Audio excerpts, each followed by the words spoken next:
దేవుని పిల్లలారా, మరి ఈరోజు మనము వాక్యాన్ని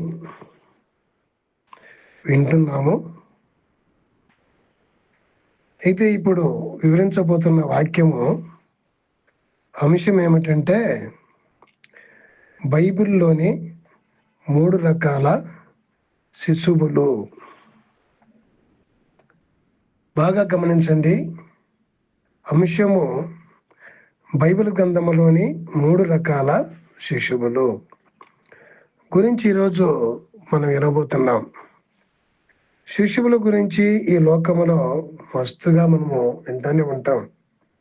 శిశువు అనగా అప్పుడు జన్మించిన బిడ్డ. అలాగే బైబిల్లో కూడా శిశువు అనే మాట చాలా చోట్ల ఉంది. అయితే అన్ని విషయాలు నేను చెప్పలేదు, కానీ 3 రకాల శిశువుల గురించి మాత్రమే తెలియపరుస్తున్నాను.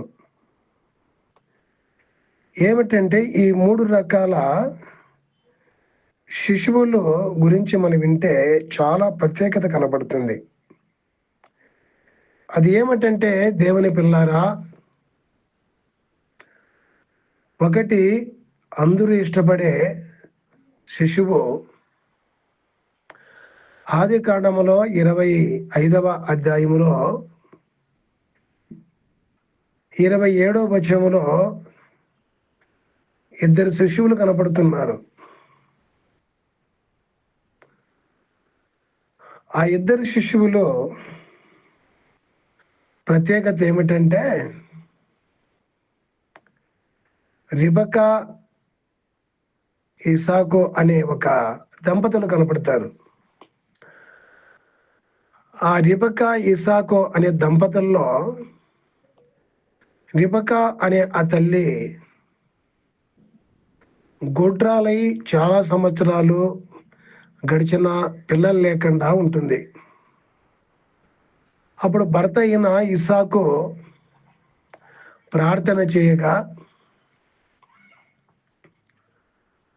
2 కమల పిల్లలు గర్భమందు ఉంటారు. గర్భములోనే పెనుగులాడుతూ ఉంటారు వాళ్ళు. ఆ గర్భములోనే పెనుగులాడుతూ ఉన్నప్పుడు ఆ తల్లి అనుకుంటుంది, ఎన్నేళ్ళు బిడ్డలు లేని కొరత ఉన్నది, అయినా సమస్య లేదు. ఇప్పుడు దేవుడు గర్భఫలాన్ని ఇచ్చి ఉన్నాడు. ఇచ్చిన తర్వాత ఈ పెనుగులాట ఏమిటిది? గర్భములోనే. మరి పుట్టిన తర్వాత ఎలాగా ఉంటుంది పరిస్థితిని భయపడింది ఆయన. అప్పుడు ఆమెతో దేవుడు మాట్లాడతాడు, అమ్మా, నీ గర్భమందు 2 శిశువులు ఉన్నారు, వారు పెనుగులాడుతున్నారు అని.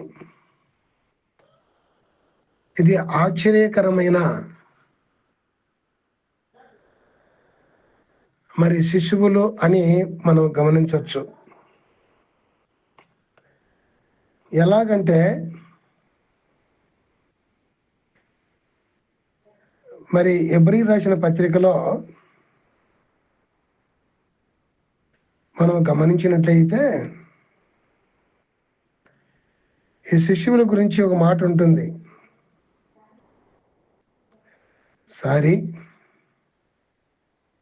పెంగులాడుచున్న మన గురించి హెబ్రీ పత్రిక కాదు, కానీ రోమా పత్రిక 9వ అధ్యాయము 13వ వచనంలో మాట ఉంటుంది. అది ఏమిటి అన్న విషయాన్ని మనం చూస్తే, మరి తీసిన వారు చదవండి. రోమా పత్రిక 9వ అధ్యాయము 13వ వచనం. ఇందును గూర్చి నేను యాకోబును ప్రేమించి తిని ఏశావును ద్వేషించి తిని అని రాయబడి ఉన్నది అని పౌలు గారు పరిశుద్ధాత్మ దేవుడు తెలియపరచగా రాసి ఉన్నారు. ఏమిటి పెనుగులాట అంటే, మరి ఆ 2లో దేవుడు ఒకరిని ప్రేమించి ఉన్నాడు, ఒకరిని ద్వేషించి ఉన్నాడు. పుట్టించిందేమో ఆ గర్భం ముందు ఇద్దరిని ఉంచిందేమో దేవుడే రూపించింది. అయినా ఒకరిని ప్రేమించినాడు, ఒకరిని ద్వేషించినాడు. ఆయనే ఏషావు, దేశింపబడినవాడు.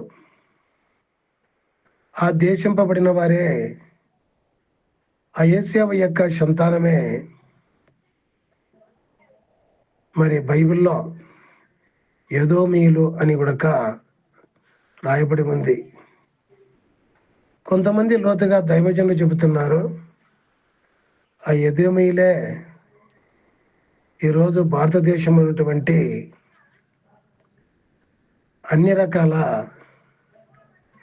జనమని కూడా కొంతమంది దైవజనులు తెలియపరుస్తున్నారు. ఇది నిజమే అనడానికి ఆధారం కూడా కనపడుతున్నాయి. ఎందుకంటే భారతదేశం అనేది ఫస్టే ప్రారంభమైనది కాదు. ప్రపంచానికి నడుబొడ్డున మరి ఈదా దేశం బేత్లెహేములో యేసుక్రీస్తు ప్రభువారు సమానంగా దేశ ప్రపంచమంతటికి కూడా జన్మించిన స్థలం అని చెప్పబడుతుంది. ఆ స్థలంలో ప్రారంభమైంది ఈ మానవ సృష్టి. ఆ తర్వాత వృద్ధి చెందుతా వచ్చింది. వృద్ధి చెందినప్పుడు మరి భారతదేశంలో ఉన్నటువంటి మధ్యతరగతి కుటుంబాలన్నీ కూడా మరి ఇక ఎదోమీయులుగా చెప్పబడుతుంది. అది వివరణ చాలా ఉంటుంది వివరించాలంటే. మరి అంతేకాకుండా యాకోబు అనే ఆయన్ను మనం గమనించినట్లయితే దేవుడు ప్రేమించినట్లుగా రాయబడి ఉంది. ప్రేమించిన యాకోబు యొక్క సంతానమే ఇశ్రాయేలీయులు. మరి ఈ మాట బట్టి మనము చూస్తే అక్కడ పెనుగులాడినారు. వాళ్ళ భూలోకంలో ఇద్దరు కూడా శిశువులు జన్మించిన తర్వాత వాళ్ళ జీవితంలో పెనుగులాటే కలిగింది. అయితే తర్వాత పెనుగులాని తర్వాత మళ్ళా ఒకరినొకరు కలుసుకొని ఒకరొకరు కూడా ప్రేమ కలిగి ఉన్నారు. అది దేని బట్టి అంటే యాకోబులో ఉన్న దేవుని ప్రేమను అన్నైన ఏశావుకు పంచిపెట్టిన తర్వాత వారిద్దరు మిత్రులైనట్లు కూడా మనము బైబిల్ గ్రంథములో చూడగలము. అదే ఆది కాండంలోనే.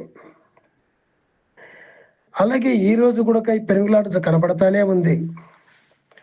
ఎక్కడంటే మత్తయి సువార్త 10వ అధ్యాయంలో 34వ వచనంలో యేసుక్రీస్తు ప్రభువారు ఒక మాట అన్నారు. అది ఏమిటంటే మనము చదివితే అర్థమవుతుంది. మత్తయి సువార్త 10వ అధ్యాయము 34వ వచనము. ఇక్కడ ఏముంది అన్న విషయాన్ని మనం గమనిస్తే,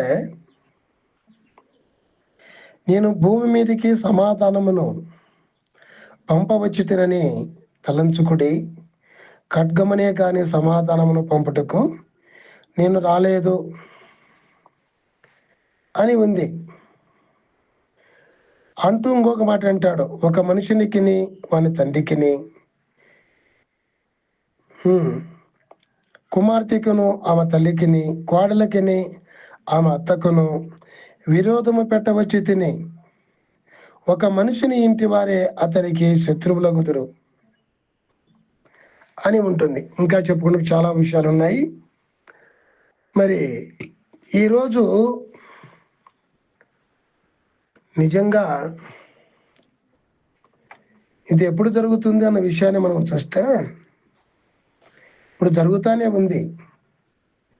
ఎవరంటే ఎందుకు అలాగ జరుగుతుందంటే, కొందరేమో యేసుక్రీస్తుని తెలుసుకున్న వారు, ఆయన దేవుడు అని చెప్పి నమ్ముకుంటున్నారు.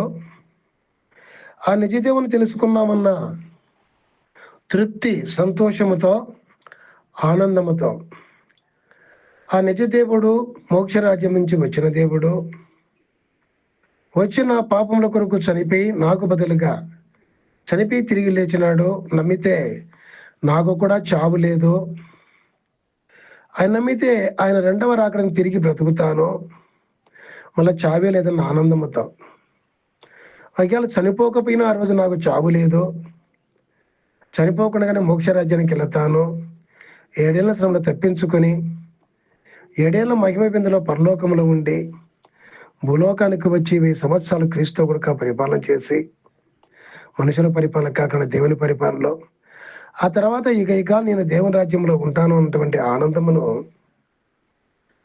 మరి కలిగి ఏం చేస్తున్నారంటే యేసుక్రీస్తుని నమ్ముకొని బాప్తిసం పొందుతున్నారు. ఆ తర్వాత దైవ సేవకులు చెప్పిన బైబిల్లో ఉన్న ప్రతి మాటను కూడా బోధించినప్పుడు అది నిజమా అబద్ధమా అని కాదని తెలుసుకొని, నిజమా అబద్ధమా, ఆ సత్యమా అసత్యమా మరి పరీక్షించి సత్యమని చెప్పి తెలుసుకొని నమ్ముకొని మోక్షరాజ్యం కోసం బ్రతుకుతూ ఉంటారు. ఆ బ్రతికేటప్పుడు యేసుక్రీస్తు గురించి తెలియనటువంటి కుటుంబం వారు కావచ్చు, ఆ తర్వాత బంధువులు కావచ్చు, స్నేహితులు కావచ్చు, ఇరుగుపురు వారు కావచ్చు, వీధి వారు కావచ్చు, ఊరి వారు కావచ్చు, గ్రామస్తులు కావచ్చు, ఆ జిల్లా వారు, తాలూకా వారు, మండల వారు కావచ్చు, దేశం వారు కావచ్చు, అలాగే ప్రపంచం అంతా కూడా ఇలాగే ఆ యేసుక్రీస్తుని నమ్మిన వారిని ప్రతి ఇంట్లో, ప్రతి ఒక్క ఊరిలో, ప్రతి వీధిలో కూడా మరి బాధ పెడతా ఉంటారు, పొడుస్తూ ఉంటారు. ఆ బాధ ఎంతంటే దేవుని నమ్ముకుని సమాధానం పొంది పోతా ఉంటారు, కానీ దేవుని నమ్మని వారికి అయితే కనుక అది కత్తితో పొడిచిన దానికంటే ఎక్కువగా బాధ ఉంటుంది. ఎందుకు? మంచి చేసి చెడ్డ అంటే, ఆ మంచి చేయడం చెడ్డ అంటే ఎంత బాధ ఉంటుందో ఆలోచించండి మీరే. దేవుంటే తెలియని వారైనా తెలిసిన వారైనా కూడా మరి తెలియకుండా మాట్లాడినప్పుడు తెలిసిన వారు అంత బాధపడరు, కానీ అది వారికి పొడిచే వారికి బాధగా ఉంటుంది. అయితే ఇలాంటి బాధలు కలుగుతాయి. ఆ రోజు పెనుగులాడినట్లు ఈ రోజు కూడా పెనుగులాడుతూనే ఉన్నారు. ఇది దేవుడు ఆయన కృపచేత మన తల్లిదండ్రులకు మన శిష్యులుగా ఇస్తే ఇలాగ పెనుగులాట కలుగుతుంది, కానీ పెనుగులాట జరగకూడదని ఇంకా 2వ సెషన్ గురించి మీకు తెలియపరుస్తున్నాను. ఆ 2వ సెషన్ గురించి మనం తెలుసుకోవాల్సిన అవసరము చాలా ఉంది. ఎవరు ఆ 2వ శిశువు అన్న విషయాన్ని చూస్తే యెషయా గ్రంథములో 9వ అధ్యాయములో 6వ వచనములో మనము చూసినట్లయితే ఒక మాట ఉంది. అదేమిటంటే, ఆ మాట ఏమిటంటే, దేవుని పిల్లారా, ఏలయనగా మనకు శిశువు పుట్టిను, మనకు కుమారుడు అనుగ్రహింపబడెను. నిజంగా దీన్ని మామూలుగా చదువుకుంటా పోతే దాని విలువ తెలియదు, కానీ ఈ మాట గురించి ఆలోచిస్తే నిజంగా చాలా గొప్ప మాట అయినది. ఈ యొక్క మాట ఏమిటంటే, ఏలైనగా మనకు శిశువు పుట్టిను, మనకంటే భూలోకంలో ప్రతి ఒక్కరి కొరకు శిశువు పుట్టినాడు. ఆ శిశువే యేసుక్రీస్తు ప్రభువారు. ఇంకొక మాట ఉంది ఇక్కడ, మనకు కుమారుడు అనుగ్రహింపబడెను. ఈ కుమారుడు అనగా మామూలుగా మనుషులో పుట్టిన శిశువు, ఆ మనుషులో పుట్టిన కుమారుడు లాంటి కుమారుడు కాదు. కానీ మరి కొన్ని వర్గాల వారు కొంతమంది ఆలోచిస్తూ ఉంటారు. ఎందుకు అయితే గమనించినట్టయితే బైబిల్లో యేసుక్రీస్తుని గురించి ఒక మాట ఉంది, కొన్ని మాటలు ఉన్నాయి. కుమారుడు అనే మాట బట్టి చూస్తాయి. శిశువుగా పుట్టినాడు. ఆ పుట్టిన ఆయన స్త్రీ పురుషుల కలయికతో పుట్టినవాడు కాదు. ఆ మాట బట్టి కొందరు ప్రశ్నించినట్లుగా ఆయన పాపంతో పుట్టినవాడు కాదు. పరిశుద్ధాత్మ దేవుడే కన్యకైన మరియమ్మ గర్భంలోనికి వెళ్ళి పురుషుని ఎరగని కనికలోనికి వెళ్ళి ఆయనే రూపింపబడి తనంతట తానే ఆయన 9 నెలలు నవమాసాల తల్లు మోసి మరి తర్వాత ఆయన ఆ తల్లిలో నుంచి జన్మించినట్టు మనం చూడగలము. ఇంకా కుమారుడు అనే మాట పడి మనం చూసినట్లయితే దైవ కుమారుడని, మనిషి కుమారుడని మరి బైబిల్లో చెప్పబడుతుంది. దైవ కుమారుడు, మనిషి కుమారుడు అన్న మాటను పడి చూస్తే నిజంగా ఈరోజు గొడ్రాలైన రిబకాకు ఇసాకు ప్రార్థన చేస్తే ఎలాగా ఆ కుమారుని ఇచ్చినాడో, అలాగే అనేక మందికి దేవుడు ఒక స్వాస్థ్యముగా కుమారులను, బహుమానంగా కుమార్తెలను ఇచ్చినట్లు మనం చూస్తున్నాము. అయితే ఈ కుమారుడు లేకపోతే ఆ పున్నమ నరకాన్ని తప్పించుకోలేరు అని ఉద్దేశంతో కొన్ని గ్రంథాల ప్రకారంగా చాలామంది పిల్లలు లేకుండా గుడ్డువారగా ఉన్నవారు పూర్వీకులంతా కూడా మన భారతదేశంలో కూడా చాలామంది కుమారుడు లేకపోతే నరకానికి వెళ్ళిపోతామో, నరకానికి పోకూడదు మోక్షానికి పోవాలని మళ్ళా పెళ్ళిళ్ళు చేసుకొని కుమారులు కంటా ఉంటారు. కొందరికి మళ్ళా పెళ్ళిళ్ళు చేసుకున్నా కూడా కుమారులు పుట్టకపోతే,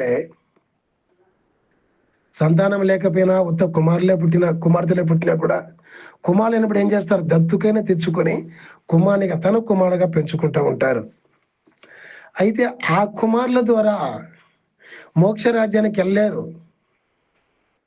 ఈ లోకంలోనే బ్రతికేది కష్టము. చాలామంది ఆశలకు అంటారు, కళ్ళకు అంటారు, ఆశపడతారు, నా కుమారుడు పెద్దవాడైతే నన్ను చూసుకుంటాడని. అసలు 199 మంది తల్లిదండ్రులు చూసుకునే కుమారులే భూలోకంలో లేరు.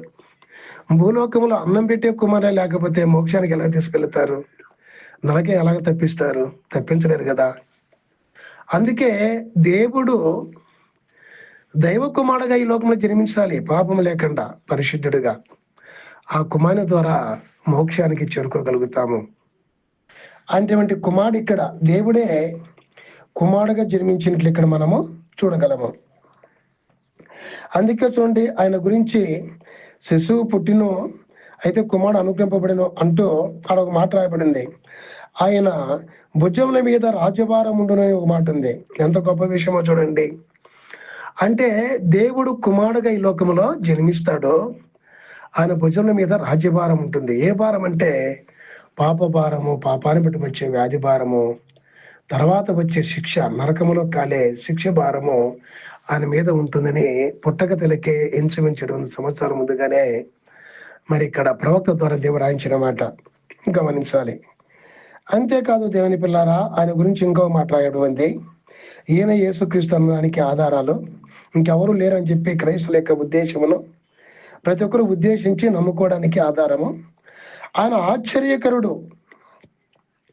ఆ నిజంగా ఆశ్చర్యకరాలు చేసిన వారు ఈ భూలోకం ఎవరంటే యేసుప్రభు వారు కాకుండా ఇంకెవరు లేరు. రోగులు స్వస్థపరచడమైతేనేమి, దయ్యాల వెలగొట్టడం అయితేనేమి, ఇంకా చనిపోయిన వారు లేపడం అయితేనేమి, ఇంకా చాలా ఆశ్చర్యకరాలు.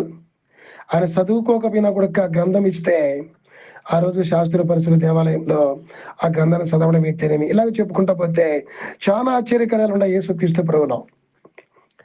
అలాగే ఇంకో మాట చూస్తే ఆలోచనకర్త అయిన, నిజమే ఆయన ఎవరంటే దేవుడు అన్నాక ఆధారం అంటే ఎఫెసీయులకు రాసిన పత్రిక 1వ అధ్యాయంలో నిజంగా 4 నుంచి 6వ వచనం వరకు మనం చూసినట్లయితే అక్కడ కొన్ని మాటలు ఉంటాయి.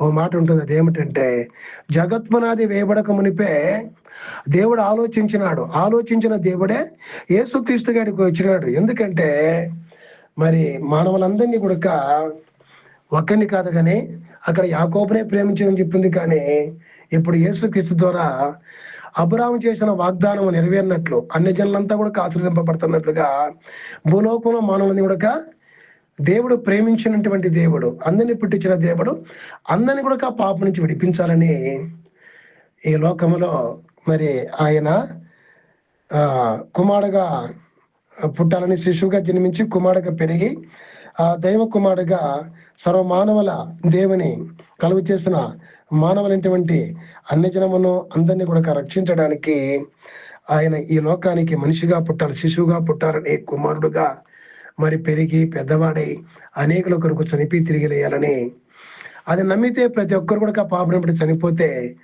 చావు లేకుండా తిరిగి బ్రతికించి మోక్షంలో ఎప్పుడు ఆయన కుమారులుగా భూలోకంలో అందరినీ ఉంచుకోవాలని చెప్పేసి అనాదిలో ఆలోచించినట్లు ఆ యొక్క ఆలోచనకర్తైన దేవుడే యేసుక్రీస్తుని చెప్పడానికి ఎఫెసీయులకు రాసిన పత్రికలో 1వ అధ్యాయంలో 4 నుంచి 6 వరకు పౌలు గారికి దేవుడు బయలుపరచగా మాటలు రాసి ఉన్నారు. అంతేకాదు చూడండి, ఇంకా స్పష్టంగా దేవుడు అనే ఆధారం అక్కడ రాయబడింది.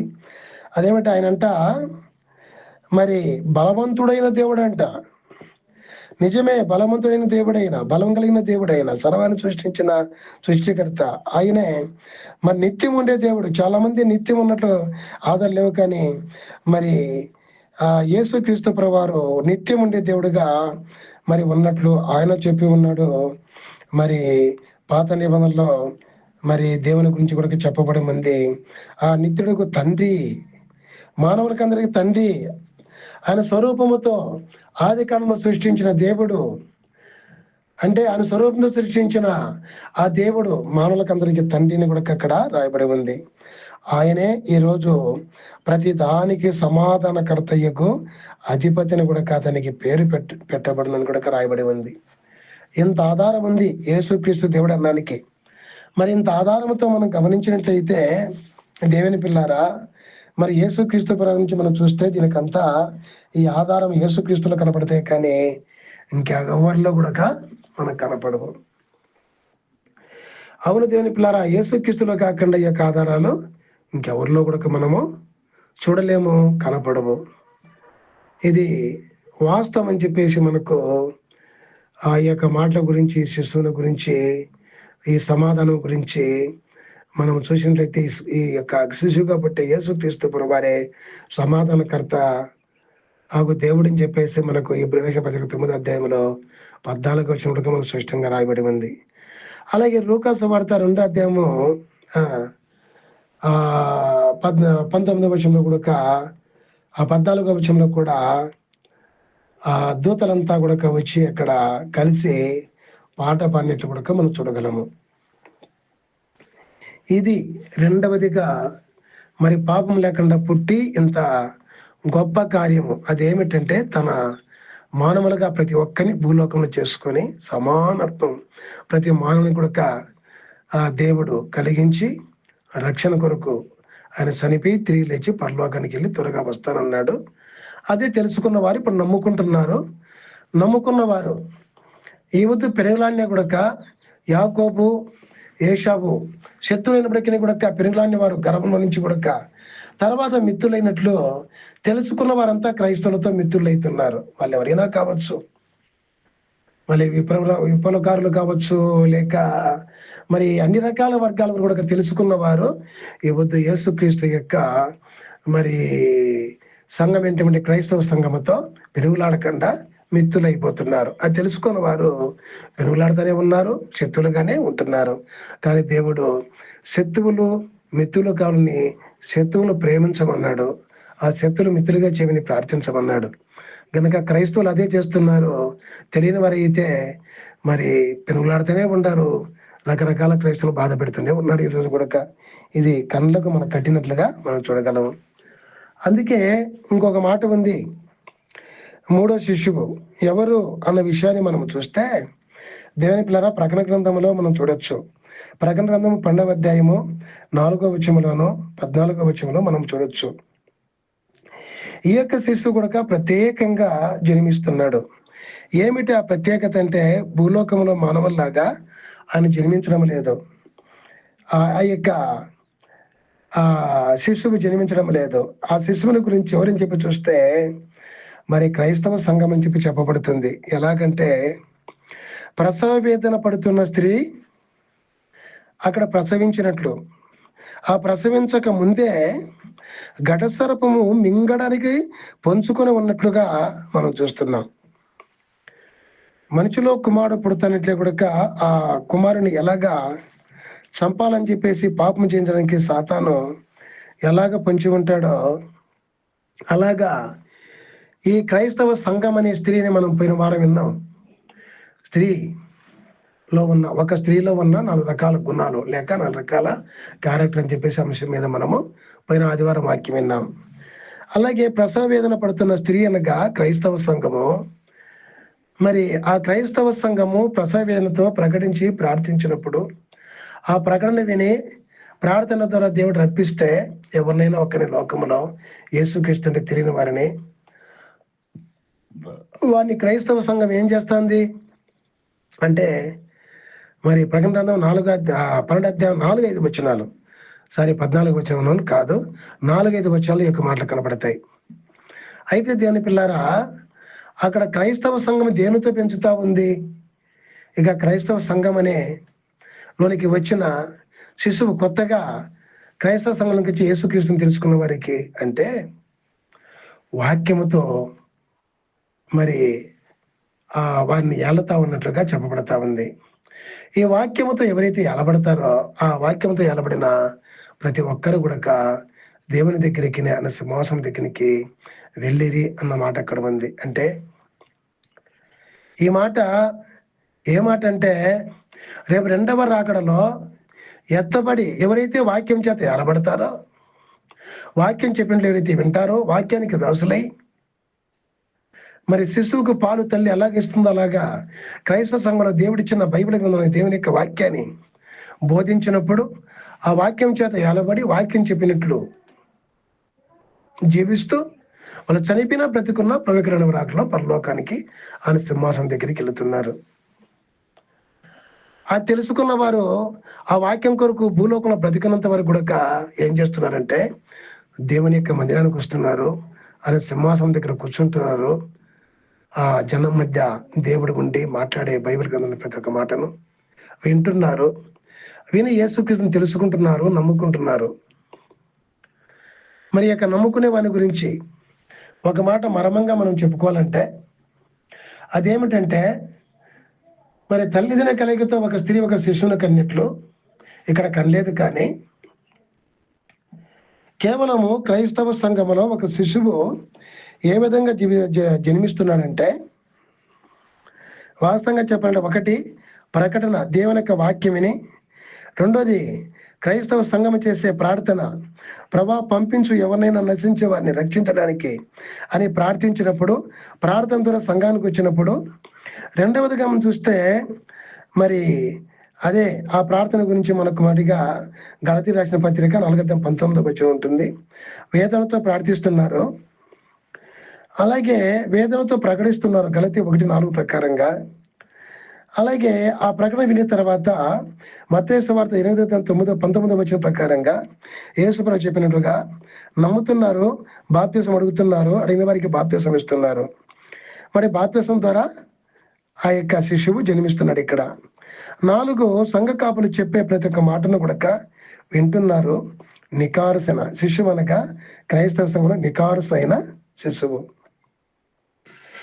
నికారుసైన విశ్వాసి, పరిశుద్ధమైన విశ్వాసి. మరి ఎప్పుడైతున్నారంటే 4వదిగా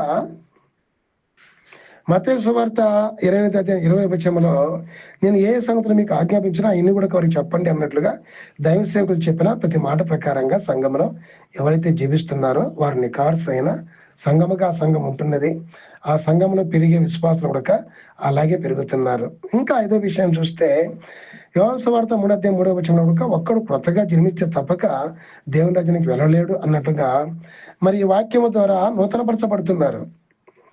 వాక్యం నూతనపరచబడి మరి ఒకటి శారీరకంగా నీళ్ళలో బాప్తిసం అయిన తర్వాత వాక్యముతో ఉదయస్నానం చేయబడి ఎఫెసీ 5:27 ప్రకారంగా నూతన జన్మ జన్మిస్తున్నారు. అదే రోమా పత్రిక 8వ 10వ ఒక మాట ఉంటుంది. శారీరకంగా జీవించేవాడు మరి శరీరం యొక్క ప్రవర్తన బట్టి నడిచేవాడు వాడు చనిపోతున్నాడు, ఆత్మానుసారంగా జీవించేవాడు జీవిస్తున్న మాట కూడా అక్కడ కనబడుతుంది. అదే ఇంకా ఒక మాట చూస్తే 2 పేతురు 1:4 చూస్తే దేవుని యొక్క స్వభావాన్ని కూడా ధరించుకున్నాడు. ఆ దేవుని యొక్క స్వభావాన్ని ధరించుకున్నవాడే నికాల్సినటువంటి ప్రవేక 2వ రాకడలో ఎత్తబడి మోక్షానికి వెళ్ళి నరకం తెప్పించుకునేవాడు, నిత్య మరణం లేకుండా నిత్యజీవం పొందేవాడు. ఈ యొక్క దైవ స్వరూపాన్ని ధరించుకుంటున్నాడు. ఈ దైవ స్వరూపాన్ని ధరించుకున్నవాడే నిజమైన శిశువు. ఆ శిశువు ఎదిగి పెద్దవాడై విశ్వాసములో ఆత్మీయతలో ఎదిగి ఏమవుతున్నాడు? స్త్రీగా మారుతున్నాడు. స్త్రీగా మారి ఇతరులకు ప్రకటిస్తున్నాడు. ప్రకటించినప్పుడు అది వారికి ఎలాగుంటుందంటే అర్థం కాని వారికి కత్తితో పొడిచినట్లుంటుంది. అయితే వాళ్ళు తిరిగి మళ్ళీ ఏం చేస్తారు? పొడిచిన వారు మళ్ళీ పొడుస్తారు కదా. క్రైస్తులు అయితే పొడుస్తారు, లోకస్తులు అయితే పొడుస్తారు. నువ్వు నన్ను పొడుస్తావా అని చెప్పేసి తెలియని వారైతే యేసుక్రీస్తు నమ్ముకున్న వారు పొడతారు. ఎందుకు? కత్తి పట్టిన వాడు కత్తి చేతనే నతిస్తాడని చెప్పి పేతురుతో చెప్పినాడు. యేసు ప్రభువును వచ్చి ఆ శత్రులు పట్టుకున్నప్పుడే చంపడానికి చెవుగుడుకు నరిగితే పేతురు కత్తి పట్టదైనా కత్తి పడితే నువ్వు కత్తి చేత నటిస్తావంటే ఈ మాట బట్టి క్రైస్తవులు ఎవరు కత్తి పట్టరు, ఎదుటివాడిని బాధ పెట్టరు. చచ్చేవారిని రక్షించడానికి, చావకుండా కాపాడడానికే ప్రయత్నం చేస్తారు. కానీ రోగుల కోసం ప్రార్థన చేయడం అయితేనేమి, ఇంకా చనిపోయిన వారి లేపని ప్రార్థన చేయడం అయితేమి, మరి అనేకమైన ప్రార్థన చేస్తే కూడా మీరు అంతా చూస్తూనే ఉన్నారు. మీకు అందరూ తెలిసి ఇక్కడ చచ్చివారంతా బ్రతికిన వాళ్ళే, చచ్చిపోతున్న వారు బ్రతికిన వాళ్ళు ఇక్కడ ఉండేదంతా కూడా లేకపోతే ఎవరు వచ్చారు ఇక్కడ? సువార్త చెప్తే మొట్టమొదటిగా అర్థం చేసుకుని వారు ఎవరు లేరు. దేవుడు చచ్చిపోయే స్థితిలో బతికించి ఇక్కడ రప్పించి ఈ సువార్త చెప్పి రక్షిస్తున్నాడు. అవును, ఇలాగ బ్రతికించిన దేవుడు రేపు కూడా నాకు మరణం లేకుండా చేస్తాడు, నరకం తప్పిస్తాడు, మోక్షం చెప్పి నమ్ముకుంటున్నారు. కనుక ఇలాగ దేని పిల్లల వాళ్ళు ఏమైతున్నారు? శిశువు ఎదిగి మరి స్త్రీగా మారి ప్రభు యొక్క రాకడకు సిద్ధపడిన పెళ్లి కుమార్తె వలె ఒడగా వస్తున్న యేసు ప్రభు యొక్క రాకడకు సిద్ధపడి నూతన స్వభావం ధరించుకున్న స్త్రీగా మారి ప్రసవ వేదన పడి ఏ స్త్రీ అయినా ఏ పురుషున యేసుక్రీస్తు నమ్ముకున్న వారు ప్రార్థిస్తున్నారు. సంఘాలకు రప్పించమని ప్రార్థన వస్తున్నారు. సంఘాలకు వచ్చిన వారికి సువార్త చెబుతున్నారు. వాక్యాన్ని విని నమ్ముకుంటున్నారు. అనేక మంది శిష్యులు సంఘంలో చేర్చబడాలంటే ఈరోజు మరి యేసుక్రీస్తు ఎలాగా ఈ లోకంలో పాపం లేకుండా జీవించినాడు, అలాగే పాపం లేకుండా బాప్తిసం ద్వారా మనసు మార్చుకొని మరి నూతనంగా జన్మించిన శిశువు వలె ఈ లోకంలో మనం జీవిస్తూ ఆ తల్లి వలె, స్త్రీ వలె మనం ప్రసవంతో ప్రార్థించి సువార్త వాక్యాన్ని పొందించే వారుగా ఉండాలని వాక్యం తెలియపరుస్తుంది. దేవునికి మహిమ కలుగును గాక. ఆమేన్. దేవుని స్తోత్రం కలుగును గాక. సరే, ఇప్పుడు ముగించుకుంటున్నాము.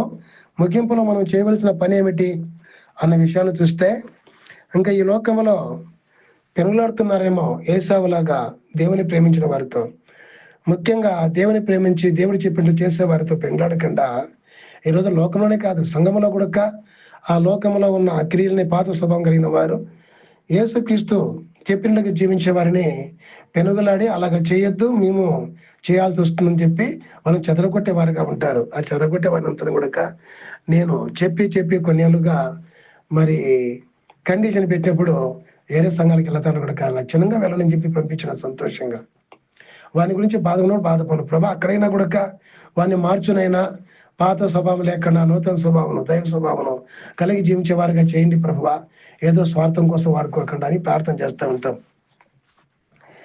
మరి మనం చేయాల్సిన పని ఏమిటంటే ఈరోజు పెనుగులాడకూడదు. ఇంకా రెండోదిగా దేవుడు మనల్ని ప్రేమించినాడు, ప్రాణం ఇచ్చాడు, రక్తం ఇచ్చినాడు, చనిపోయి మనల్ని తిరిగి బ్రతికించినాడు. ఇంకా చచ్చిపోయినా పర్వాలేదు కానీ రేపు నిత్య మరణం ఉండకూడదు, నిత్య నరకం ఉండమని చెప్పి మనం బ్రతికే వారంగా ఉండాలని ఆది సంఘం ఎలాగ చేసిందో అలాగే జీవించే వారంగా ఉండాలని మీకు తెలియపరుచుకుంటున్నాను. ఇంకొక విషయం చూస్తే అలాగా కాకుండా ఏం చేయాలా? వాక్యము చెప్పినట్లు విని మనము వాక్యం చేత చంపబడే వారుగా ఉండాలని కూడా తెలియపరుచుకుంటున్నాను. వాక్యం అనేది చంపడం అంటే మనల్ని చంపేసే పాపాన్ని చంపేస్తుంది, ఈ లోక ఆశలను, లోక పాపాలను చంపేస్తుంది వాక్యము. ఎలాగంటే కొత్తగా దేవుని నమ్ముకున్నప్పుడు, కొత్తగా చర్చికి ఒకసారి వెళ్ళినా వచ్చిన వాక్యం చదువుకుంటా ఉండా మరి ఆ ఒకరోజు తర్వాత ఆ వారంలోనే మళ్ళా చర్చికి పోకతలకే ఒకరోజు నాకు స్వప్నం వచ్చింది. ఆ స్వప్నం ఏమిటంటే, స్వప్నంలో నేను వెళుతూ ఉంటే ఒక కరెంటు తీగ నాకు మరీ తలపైన చూస్తే దగ్గరగా కనపడింది, ఒక అర్ధ అడుగు హైట్లో. అయ్యో, ఈ కరెంటు తీగ తగిలిపోయింది, నేను ఎట్లో కొంచెము హైట్లో ఉన్నప్పుడు సరిపోయిందని చెప్పేసి చూస్తూ ఉన్నట్లే ఆ తీగలు చాలా అయిపోయినాయి. ఆ చాలా అయిపోయిన తర్వాత అవి నేను అనిగేగలకి ఇంకా కిందికి వచ్చాను, ఇంకా కిందికి వస్తాను. అయ్యి ఆఖరికి పండుకునేసిన చక్కగా పండుకునే కూడా అంతే అర్ధడుగా ఇంట్లోనే ఉన్నాయి. ఇప్పుడు ఏం చేయాలి నేను అని చెప్పి చూసినంత దూరం కనపడుతూనే ఉన్నాయి కరెంటు తీగలు, ఎట్ట చూసినా కనపడుతున్నాయి, ఎట్ట తిరిగి చూసినా కూడా పండుకొని కనపడుతూనే ఉన్నాయి. కానీ నేను చేయాల్సిన పని ఒకటేను అని చెప్పేసి అప్పుడు పండుకొని ఇంకా దొల్లుకుంటా వెళుతున్నా. ఇలాగే కొంతమంది ముక్కుబలు పెట్టుకుని దొల్లుకుంటా ఉంటారు. లోకంలో ఉన్నప్పుడు మేము కూడా దొల్లి వాళ్ళమే, మరి ఇప్పుడు కూడా దొల్లతానే ఉంటారు, కిలోమీటర్లు కూడా దొల్లతానే ఉంటారు. కానీ ఆ దొల్లుకుంటా వెళుతూ ఉంటే మెలకు వచ్చిన తర్వాత మరి ఆ కరెంటు తీరుందని చెప్పి అది పోలే టకాన కొన్ని సెకండ్లు మనం చూస్తే ఇది కళ అనిపించింది. ఆ కళ అనిపించిన తర్వాత ఏమిటో చెప్పి చూస్తే అప్పుడు ఇంకా బైబిల్ చదువుతా ఉంటే, ఎందుకంటే అయ్యగారు ఒక మాట అన్నారు, ఏ మనిషిని కానీ మతం దూషింపకూడదు, దేశింపకూడదు, తెలియని సంగతులు దేవుడే తెలుసుకోవాలా. అంటే దేవుడిచ్చిన మాటలు చదువుతా ఉంటే మనకు దేవుడు సమాధానం ఇస్తూ ఉంటాడు. అప్పుడు ఈ బైబిల్ చదువుతా అంటే నాలో ఉండే పాపాలన్నీ కూడా కనబడుతున్నాయి. రోజు రోజు రోజు రోజు రోజు రోజు ఒక్కొక్క పాపం కనబడతా ఉంటే, అయ్యో ఈ పాపాలు పడి చనిపోయామని కదా, అయితే ఈ పాపాన్ని తీసుకునే కొరకు రక్తం ఖర్చు చనిపోయి లేచిన దేవా, నేను పాపినై, నా పాపాలు క్షమించు తండ్రి పాపని చెప్పి అడుగుతూ ఒక్కొక్క పాప నుంచి విడుదల పొందుతూ రావడం జరిగింది. అప్పుడు అనిపించింది దేవుని యొక్క వాక్యమే ఆ కరెంటు తీగలు అనేది. ఒక పాపం కనపడినప్పుడు పరిహారం యేసుక్రీస్తు మరి ఒప్పుకుంటూ వచ్చినాం. అలాగే చూసుకుంటూ పోతే జీవితంలో ఎన్నో పాపాలు కనబడుతూ వచ్చినాయి. ఆ పాపాలన్నీ కూడా తీసివేసుకుంటూ రావడం జరిగింది. కనుక ఈ వాక్యం చేత ఈ పాపాలు అనేటివి మనం చంపకపోతే, లోకాజీని చంపకపోతే, లోక పాత స్వభావం చంపకపోతే మన శరీరం ఈ పాపాలు ఏం చేస్తాయి? చంపేస్తాయి, ఆత్మలోక నరకంలో వేస్తాయి. అందుకే రోమాపత్రికలో మనము ఈ వాక్యాన్ని, ఈ మాట మనం చూడొచ్చు. అంతేకాకుండా మరి ఈ యొక్క దేవుని పిల్లారా, ఈ యొక్క పాపం నుంచి మనం విడుదల పొందాలంటే ఏం చేయాలా? వాక్యమే శరీరంగా చనిపోకుండా బ్రతకాలన్నా, శరీరానికి ఆత్మ ప్రాణం లేకుండా ఎప్పటికీ జీవింప చేయాలన్నా కూడా, చనిపోయిన తిరిగి బ్రతికాలన్నా కూడా ఏం కావాలా? ఆత్మానుసారంగా జీవించాలా. రోమాపత్రికలో మనం చెప్పుకున్నట్లుగా 8:10 చెప్పుకున్నట్లు, మరి ఆత్మ అంటే చాలా మంది దేవనాత్మను పొందాలని చెప్పి చాలా మంది ఆతృత పడతా ఉంటారు. ముందు దేవునాత్మను కాదు, ఆత్మ అయిన దేవుని యొక్క వాక్యము చేత మనం విని ఆ ప్రకారం ఆత్మానుసారంగా జీవిస్తూ ఉండి దేవుని అడిగితే అప్పుడు దేవుని ఆత్మతో నింపబడతాం. చాలా మంది దేవునాత్మ నింపబడాలని చెప్పి అనుకుంటారు. ఎందుకు? ఆత్మతో నింపబడితే చాలా కార్యాలు జరుగుతాయని. మరి ఆత్మతో నింపబడంటే ఊరికే నింపబడం కదా. వాక్యము చెప్పినట్టు వాక్యముతో ఉదక స్నానం చేసి చేయబడిన తర్వాత ఆత్మానుసారంగా జీవించేటప్పుడు ప్రభువుని అడిగితే ఆత్మతో మనం నింపబడతాం. అది లేకుండా ఆత్మ మనలోకి వస్తే దాని దయ్యాలు కూడా కంటారు కొంతమంది. ఈయన దయ్యం పట్టిన కూడా కంటారు. ఇన్ని కూడా రాకూడదంటే ఇక్కడ చూడండి, ఆ యోహాను సువార్త 6:63 దేవుడు ఏమంటున్నాడు అంటే, యేసుప్రభువు చెప్పిన మాట, శరీరం కేవలం నిష్ప్రయోజనము, అయితే నా మాటలు ఆత్మయు జీవనీయం ఉన్నాయి అని అంటాడు అన్నమాట. గనక దేవుని యొక్క మాటలు వినాలా. ఆ మాటలు విన ప్రకారం చేసినప్పుడు అప్పుడు మనము ఆ వాక్యంలో ఉన్నప్పుడు, ఆ వాక్యానుసారంగా జీవించినప్పుడు మనము ఆత్మయే ఉంటాం. అప్పుడు ఆత్మకు జీవం వస్తుంది. అప్పుడు దేవునాత్మను పంపంటే దేవుని యొక్క ఆత్మతో మనం నింపబడతాం. ఆది అపొస్తలులు కూడా అదే చేసినారు. యేసుప్రభువు పరలోకానికి వెళ్ళిపోయినప్పుడు, ఆరోహణమైపోయి వెళ్ళిపోయినప్పుడు చూస్తా ఉన్నప్పుడు ఇద్దరు దేవదూతలు వచ్చామంటారు అని చెప్పిన మాటలు గుర్తు చేసుకోండి అంటే, ఆ గుర్తు చేసుకొని ఇప్పుడు ఏం చేస్తారు? ఆదరణ కోసం ప్రార్థిస్తారు. ప్రార్థించినప్పుడు దేవుని ఆత్మతో నింపబడతారు. గనక ప్రతి ఒక్కరు జాగ్రత్తగా గమనించాలి. దేవుని ఆత్మతో మనం నింపబడాలంటే ముందు ఆత్మ ఏమన్నా దేవుని యొక్క వాక్యమును అక్షానుసారంగా కాకుండా విని విడిచిపెట్టకుండా ఆ ప్రకారం చేసేవారుగా ఉండాలి. అందుకే యేసుప్రభువు అన్నారు, బాప్తిసం ఇచ్చిన తర్వాత నేను ఏ సంగతులు మీకు ఆజ్ఞాపిస్తే ఆయన కూడా చెప్పండి అన్నారు. అందుకే మీకు చెబుతున్నాను. కనుక మరి ఎందుకంటే చాలా మంది వాక్యం ఏం చెప్తారని చెప్పి సంఘానికి వెళ్తా ఉంటారు, వాక్యం వింటా ఉంటారు, అన్ని తప్పులు చేస్తానే ఉంటారు, వాళ్ళ ఆశలు తీర్చుకుంటూనే ఉంటారు.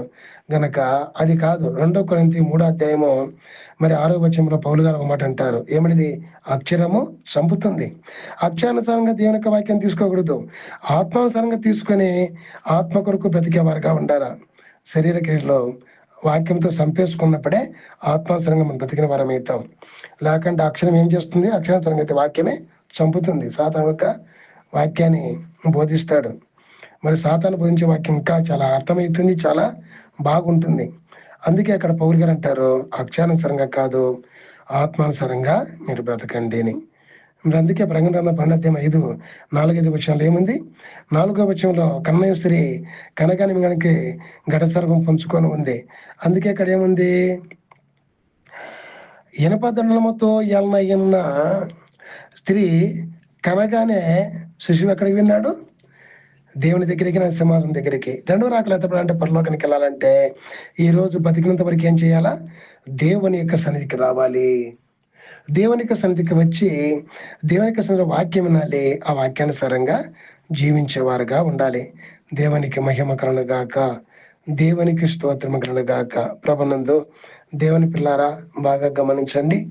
మరి ఈ విధంగా మన జీవితంలో చేయవలసిన పని ఏమిటంటే వాక్యము వాక్యము వాక్యమని. ఎప్పుడైతే వాక్యం చేత ఏలబడతామో, అంటే స్త్రీ వాక్యంతో ఏలబడింది. వాక్యానికి ఏలబడం అంటే వాక్యానికి లోపడింది, లోపల ఆ ప్రకారం చేసింది. ఆ స్త్రీ కూడా ముందు శిశువుగానే, అంటే దేవునిలోకి కొత్తగా వచ్చి ఇలాగ విని ఇలాగ తెలుసుకొని వాక్యంతో ఎదిగి ఇప్పుడు ఏమైంది, స్త్రీ అయిపోయింది. స్త్రీ వేదన పడుతూ ప్రార్థిస్తూ రప్పించు ప్రభు నశించవాలని వాక్యాన్ని బోధిస్తూ మరి వాక్యముతో ఏలతా ఉంది.